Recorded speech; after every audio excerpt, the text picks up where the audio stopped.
Assalamualaikum, hello and good day. Welcome back to the module of the environment of international business.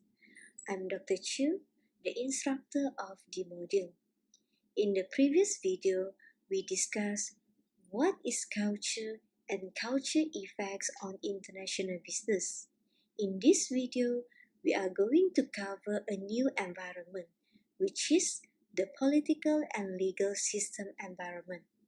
There are two parts of this particular environment, and we're going to cover the first part in this video and the second part in the following video. So, let's get started. The learning objective in this video is to identify the types of country risks produced by political and legal system. In order to take advantage of the opportunities and minimize the risk, we must develop an understanding of all aspects of the host community, the government, political, legal, and especially social forces that shape the business landscape of the countries that businesses are conducted in. In the previous video, we discussed what is culture and culture effects in international business. We also discussed how great McDonald's in tackling the cultural differences while expanding into many countries. With that in mind, we would think that McDonald's should be available in all countries in the world. However, it might come as a surprise that some countries don't have a single one restaurant of McDonald's. But this is true. Let's look at this map and we can see that McDonald's really does not have a single restaurant in those countries as colored in blue. Here, there are 9 countries listed as without a single restaurant of McDonald's. But why? What happened in these countries that no McDonald's available? Any one of you have any idea about this? This is because these countries have a high country risk, which make it unfavorable for McDonald's to expand their reach. What is really meant by country risk? Country risk is also known as political risk. Political or legislative action can harm business interests, such as laws that are unexpectedly strict or result in unintended consequences. Many laws favor host country interests, that is, interests in foreign countries where the firm has direct operations. For example, Coca-Cola business suffered in Germany after the government enacted a recycling plan that required consumers to return non-reusable soda container to the store for a refund of 0.25 euros. Rather than coping with unwanted returns and all the hassle, big supermarket chains responded by pulling out Coke from their shelf and pushing their own store brand instead. Whereas in China, the government censors material that is critical of its action and policy. In 2010, Google took a censorship stand against the Chinese government when it moved its search engine to Hong Kong. Google action was bold, but could potentially cost the company advertising revenue and customer. Thus far, we know that political or legal action can harm business interests, But what is referred to political and legal system are? Political system is a set of formal institutions that constitute a government. It includes legislative bodies, political parties, lobbying groups, and trade unions. A political system also defines how these groups interact with each other. Legal system, on the other hand, is a system for interpreting and enforcing law. The law, regulation, and rule establish norms for conduct. A legal system includes institution or procedure to ensure order, resolve dispute in civil and commercial activities, tax economic output, and protect private property such as intellectual property. Political system influence the activity of business in numerous ways, giving rise to various types of country risks. So, what are the types of country risks produced by political system? Here, we have five types of country risks produced by political system. Let's discuss one by one. First, government takeover of corporate assets. Government seize corporate assets in three major ways: confiscation, expropriation, and nationalization. Confiscation refers to the seizure of corporate assets without compensation.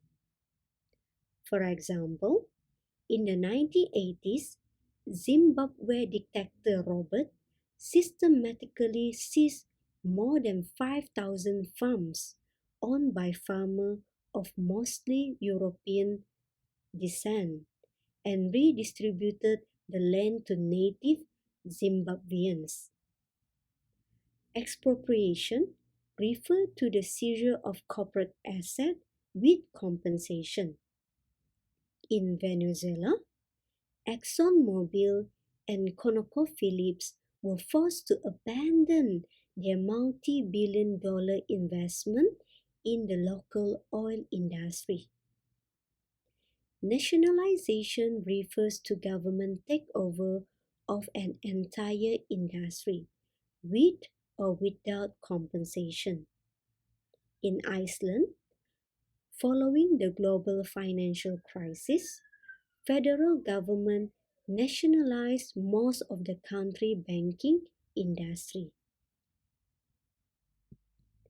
Next, we have embargoes and sanctions.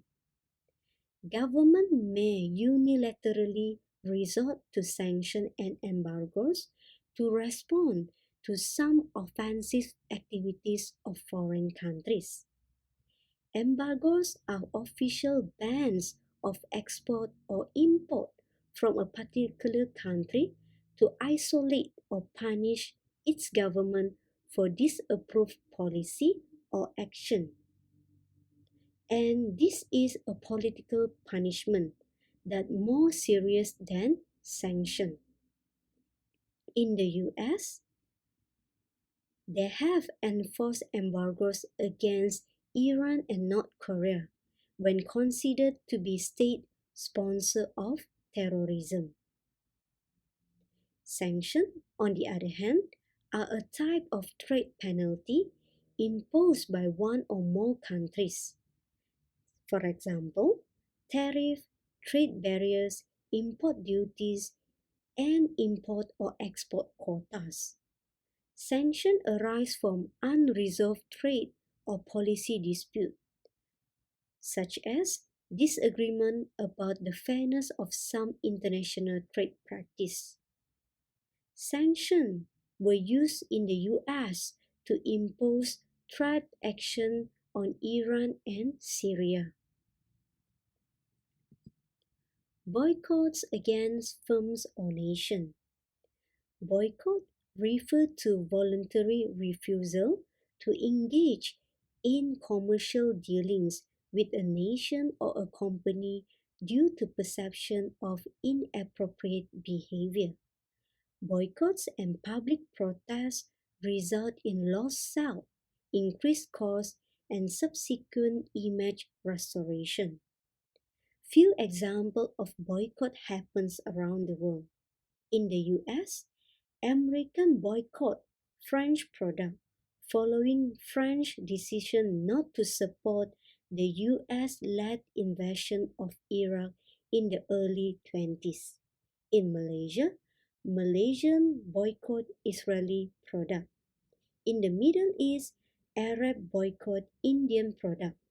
Both are due to the religion issue and understanding. Terrorism. Terrorism is the threat or actual use of force or violence to attain a political goal through fear, coercion, or intimidation. Terrorism can severely damage commercial infrastructure and disrupt business activity, also potentially leading to economic recession, such as what happened on the 9/11 attacks. The financial market was severely damaged. The value of the US stock market dropped some of 14%. Moreover, hospitality, transportation, entertainment, and retailing industry can be particularly affected by terrorism. And the last type of country risk produced by political system is war, insurrection, and violence. War, insurrection, and violence have indirect effects, but that can be very dangerous. For example, in Mexico, violent conflict among drug cartels and security services along the US-Mexico border has led some firms withdrawing their investment because of perceived heightened risk and political instability. Whereas in India, Tata Motors had to shift the location of a major new factory due to violent protests by local farmers who feared the loss of their livelihood. Although the plant would have created thousands of jobs, nearly 700 million people in India live off the land, which leave little acreage for new factory. Okay, we have thus wrapped up the part 1 of political and legal system environment. We are going to continue with part 2 in the next video. Thank you and see you in the next video. Bye!